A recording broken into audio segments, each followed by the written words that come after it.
I bet you did not know that there was such a thing as a sleeping beauty in the animal world. Well, there are actually quite a few animals that can fall into this category. But today, we're going to talk about one of my favorites, the desert snail.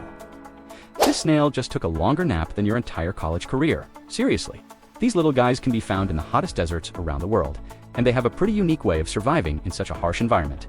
You see, when the temperatures rise above 104 degrees Fahrenheit, which is about 40 degrees Celsius, these snails basically start to cook. So to save themselves from overheating, they do something called estivation, which is basically the same thing as hibernation, except it's during the summer and not the winter. So when the desert gets too hot, the snails crawl under some shade, like a rock or a leaf, and then they curl up into a little ball and basically wait for the heat wave to pass. And this can go on for weeks or even months. But here's the kicker.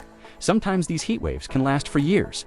And I am not talking about the comfortable kind of heat wave where it's still kind of warm outside, but people can still go out and enjoy the sun. I am talking about the uncomfortable kind of heat wave where you just want to stay inside and watch Netflix all day. That's the kind of heat wave that these snails are willing to hibernate through for up to 3 years at a time. And to make matters worse, these snails don't even have a way to control the temperature inside their little shelters. They're just kind of stuck with whatever the outside temperature is.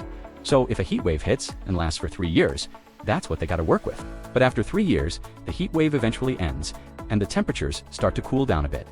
And when that happens, the snails come out of their little shelters and get to work laying eggs and having babies.